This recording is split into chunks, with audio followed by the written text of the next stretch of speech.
tā ir cita lieta. Kalpi ir tie, kas ņem naudu no citām valstīm un tad pazemo Latviju publiski. Tie ir kalpi.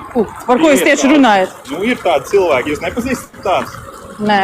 Jā, nu žēl. Es gan pazīstu. Tad pasakiet man, kas tie ir? Kāpēc man jums kaut kas jāsaka? Tie ir nožēlojamākie cilvēki, tie Latvijas nodevēji. Kangari. Jā.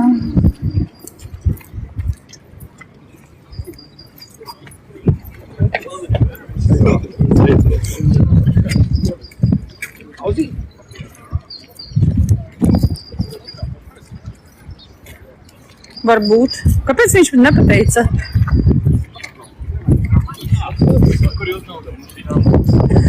Zolīti. Inčīgs protests. Inčīgs. Vienkārši ideāls. Baigi viss. Par to, ko jums premjeri pateica.